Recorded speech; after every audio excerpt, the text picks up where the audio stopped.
Senator Barrasso. Thank you very much, Madam Chair. Mr. Harrell, I find your testimony fascinating, read every word of it. Now, in the testimony you state, we have to acknowledge that U.S. and coalition efforts to date have, at most, limited success in actually reducing ISIS oil revenues. You went on to explain the current estimates of $1 million to $1.5 million a day are largely unchanged from an estimated million a day that the Treasury Undersecretary estimated ISIS earned from the oil trade about a year ago, in November of 2014. Finally, you say, one of the lessons of the last year is that limited strikes on ISIS oil infrastructure are not strategically effective. Well, you know, you served in the Obama administration between 2009 and 2014. You worked on President Obama's 2008 campaign. So can you give us any insight into why the president has decided not to change his strategy against ISIS in light of these and other failures?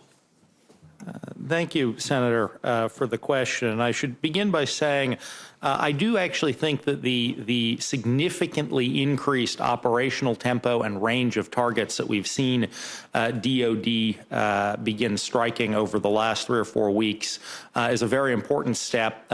Appears to be having impact, although the results are early and it's hard to gather information from the ground. But I think that is a very important step, and I certainly hope that we see continued escalation of the targeting of this oil infrastructure. So for the first year or so, we don't have what we've now seen in the last 3 or 4 weeks. So you actually commended the recent airstrikes in your testimony on the oil tanker trucks that distribute oil that's produced in the ISIS-controlled territory. You commend the military's recent decision to strike, as you said, larger pieces of ISIS oil infrastructure that are more difficult to repair or replace, because you went through a lot about how easy it was to repair a number of the things that we were shooting at before. You state more needs to be done. You explain that strikes on oil infrastructure need to be comprehensive, not limited. And you say that the U.S. military should target ISIS's oil infrastructure to the maximum extent possible.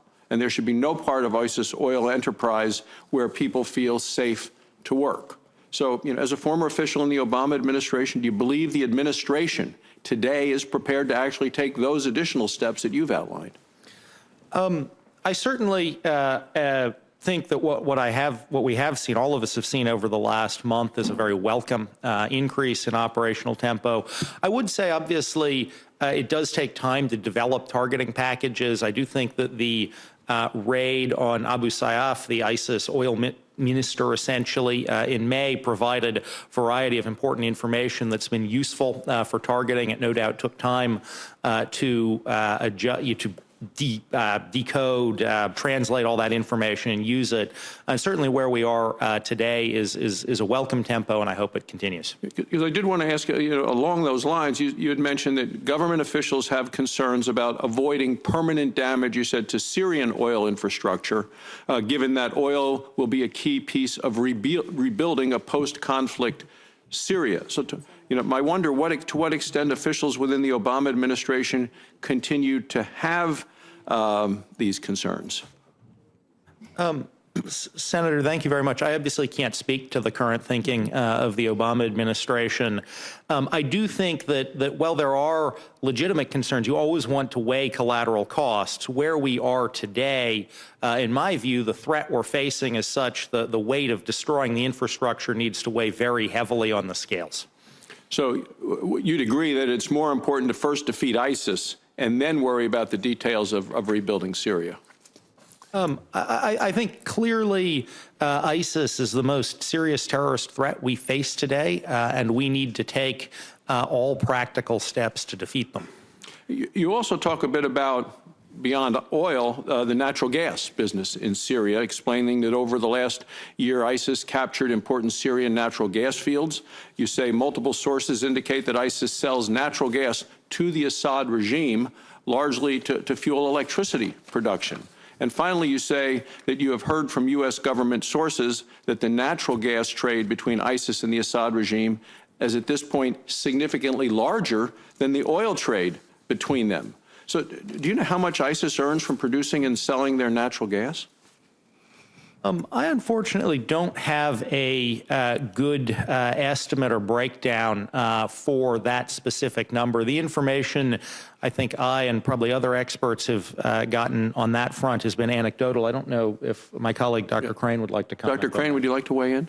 Yeah, it's a complicated question because what has happened is that they ship the natural gas to a generator and then ISIL is paid in the form of electricity.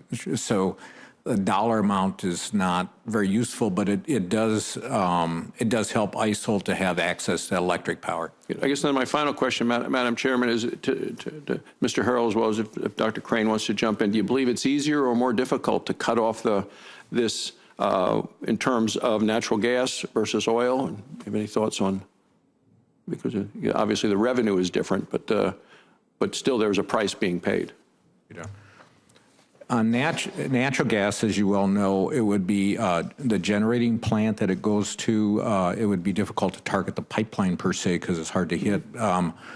Whether the United States government would want to target an electric power plant in Syria is above my pay grade, but it's a pretty serious question. It does have a lot of implications for the horrible situation in Syria.